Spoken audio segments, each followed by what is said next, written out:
Croeso nôl i'r rhan ucha y prif gylch yma ar ddydd Iau, dornod clo y sioe fawr yma yn Llanelwedd, a mae'n olygfa o didog fel bob dornod ola yn cloi'r sioe, le ni'n gweld y ceffylau gwedd. Lowri Reid yn gwmni fi yn edrych ar y creaduried urddasol iawn, a mae yna gymysgedd o urddas a thywelwch yn perthyn i'r ceffylau gwedd. Oes, fel o'ch chi'n sôn fyna, maen nhw'n bictiwr i weld, chwarae o'r lliwiau drwy mwnged o... na ni, mae yna canlyniad.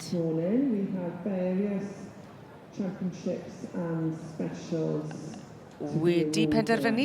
Ydyn ni a 2-9-7 yn un, so Landcliffe Glacia sy'n mynd â hi o dan y perchnogaeth o Hugh Ramsey. Ac yn lun bendigedig, yn lun o'r gorffennol. O, ydy, a chi'n gweld y gwaith caled sy'n mynd mewn chod yr holl gwyn na, chod mae'r wyn yn y wyn, chod mae'r blew yn ystod yn y lle iawn, chod mae'r gwaith anhygol wedi mynd mewn i paratoi yr anifel yma. A beth sydd wedi bod yn wych yn sicr ers y llynedd yw y statws sydd wedi cael ei roi i'r ceffylau gwedd, y ceffylau trwm yn gyfan gwbl, achos mae yna bentre bellach ar eu cyfer nhw, mae modd mynd i weld nhw, mae modd mynd yn agos atyn nhw, a dod i ddysgu mwy am hanes a pa mor bwysig ac allweddol oedd y ceffylau gwedd a'r ceffylau trwm yn ddiwydiannol ac yn amaethyddol hefyd. Yn hollol, ie. Trwy'r hanes, maen nhw wedi bod yn bwysig iawn o ran ffermydd yn Cymru ac allan nhw oedd yr workhorses fel nhw'n cael eu gweud yn yma, so mae'n bwysig iawn bod nhw'n cael yr arhrydydd y fod yma yn y cylch. A hefyd, mae yna bwrpas iddyn nhw bellach o hyd o ran sioia. Oes. A beth sy'n arbennig hefyd, maen nhw yn cael eu defnyddio mewn gwahanol ffyrdd. Ti'n gweld rhai yn cario i briodasau. Oes, mae sawl swydd gwahanol efo nhw, oes chi'n iawn. Wrth edrych yn ôl hefyd, beth oedd yn arbennig oedd pan ych chi'n meddwl am y gwaith o'n nhw yn ei gyflawni, llefydd fel dinasodd Llundain, neu nhw yn allweddol. Ie, na, mae'n bod yn rhan bwysig iawn yn bob man. Dwi'n meddwl bod ni'n cael ei correcto falle o ran yr un oedd y Pencampwriaeth, sori. Dwi'n meddwl i fe 2-1-7 oedd e'n hytrach na so Shortly Lady Elizabeth oedd enw honna. Y gaseg oedd y Pencampwriaeth, dwi'n meddwl wrth edrych ar y rhosglymau fyna bod yr Pencampwriaeth ar honna.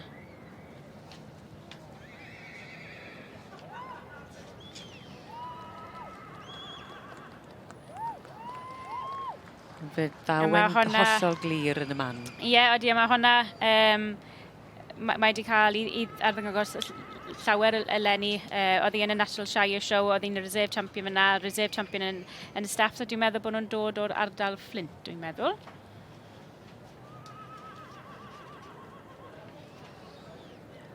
Gweld pob un o'r ochr yn ochr. A beth sydd wedi bod yn arbennig yn ddiweddar hefyd yw yr cynllun bridio sparks sydd yn gymaint o ran bwysig pan mae'n dod i'r ceffylau gwedd yma.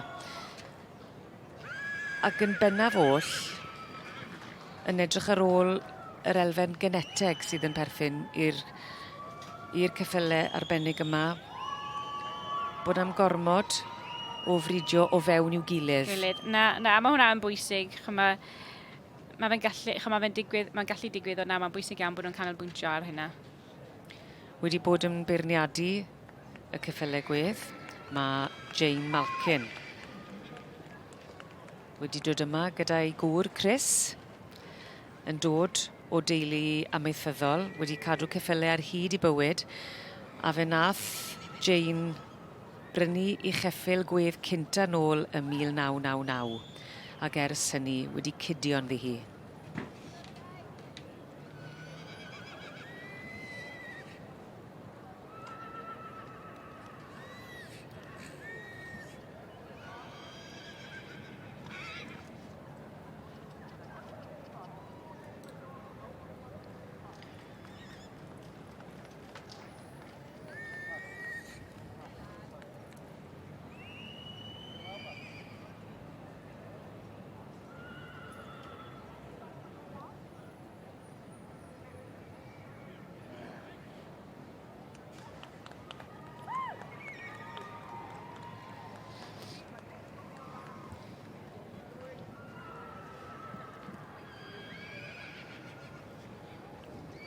as the awards are handed out in the Shire end of the main ring here now, I'd like to welcome and thank Mr. Barry Jones for the sponsorship of Special Class 285.